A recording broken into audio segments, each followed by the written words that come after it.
Monsieur le président, monsieur le ministre, madame la présidente de la commission, madame et monsieur le rapporteur, mes chers collègues. La crise du Covid, la guerre en Ukraine, les tensions d'approvisionnement, la désindustrialisation sont autant de problématiques auxquelles notre pays est confronté. Malheureusement, ces phénomènes ne sont que le révélateur d'une fragilité qui s'est installée depuis de nombreuses années dans notre pays. Le présent rapport, dont je veux saluer la qualité, en tentant tirer les conséquences en proposant 5 plans d'action. Je voudrais mentionner 2 chiffres qui illustrent malheureusement notre perte de souveraineté et la gravité de la situation. Le premier, la part d'industrie dans le PIB a été divisée par 2 depuis 1974.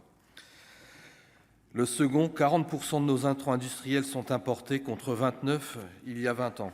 Notre balance commerciale souffre. En effet, 900 produits importés génèrent 80% du déficit commercial croissant de la France, qui devrait franchir cette année plus de 100 milliards d'euros pour 2022.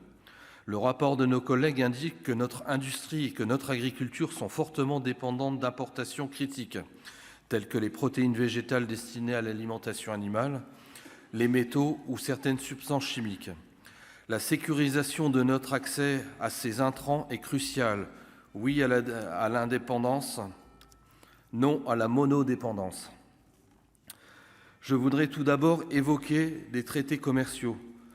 Nous souhaitons une ratification systématique avant l'application des accords commerciaux mixtes par les parlements.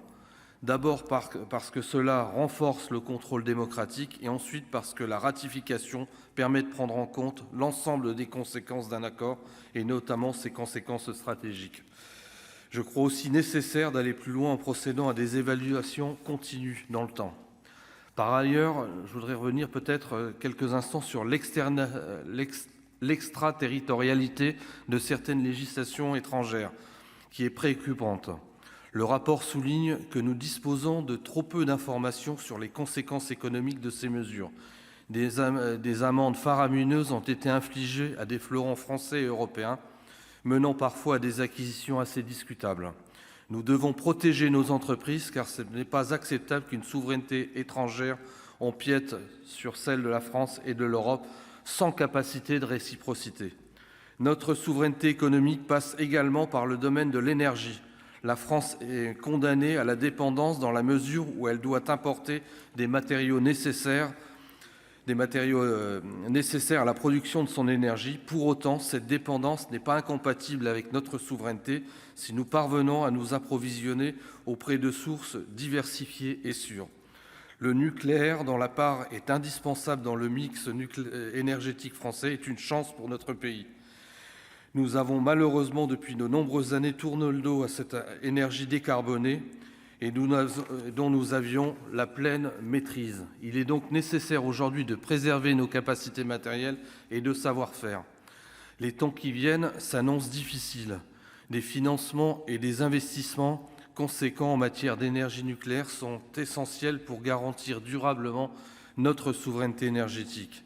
Elle devra être renforcée par le développement des énergies renouvelables autant que possible, mais aussi par la recherche d'économies d'énergie, par la rénovation énergétique, par le développement de technologies plus sobres.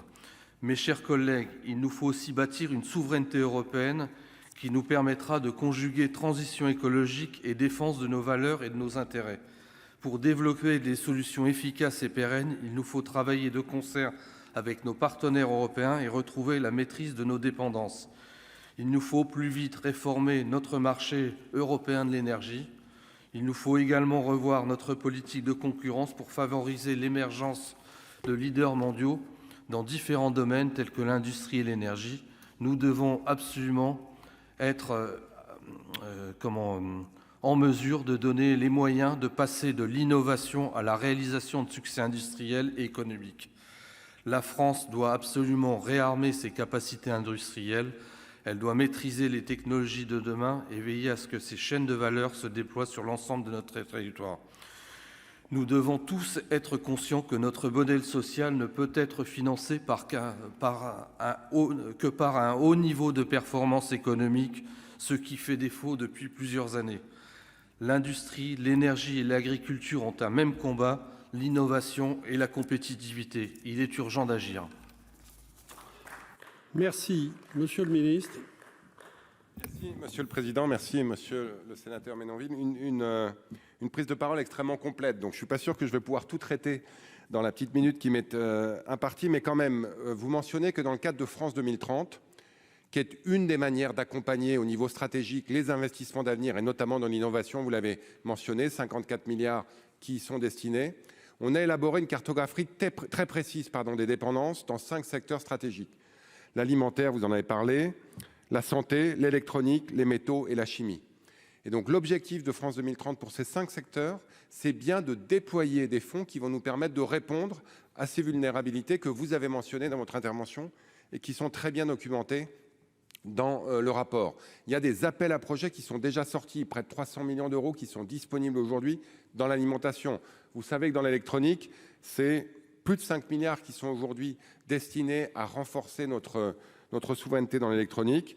Sur les métaux, vous l'avez mentionné, sujet extrêmement important. Le rapport produit par Philippe Varin propose de créer un fonds stratégique qui nous permettra d'investir et de sécuriser des ressources partout dans le monde, voire pourquoi pas peut-être même en France et en Europe, et nous y souscrivons et nous y attelons. Autre point important, vous l'avez mentionné, notre capacité à protéger nos fleurons. Et c'est vrai que pendant longtemps, on a sans doute été un peu trop naïf, et vous le savez, puisque nous avons travaillé ensemble sur la loi Pacte, nous avons renforcé la loi sur les investissements étrangers en France, qui fait qu'aujourd'hui, les contrôles sont plus systématiques, ils sont plus larges, ils concernent des secteurs plus vastes. Un chiffre pour montrer qu'on a accru ces contrôles en 2021, le nombre de contrôles s'est accru de 20%. On a examiné 328 dossiers, dont 124 étaient jugés sensibles. 67 d'entre eux ont été délivrés sous condition. Et un certain nombre d'entre eux, on le sait, ont été refusés. On est sur des statistiques finalement assez similaires à ce que font les Américains. Merci. Merci.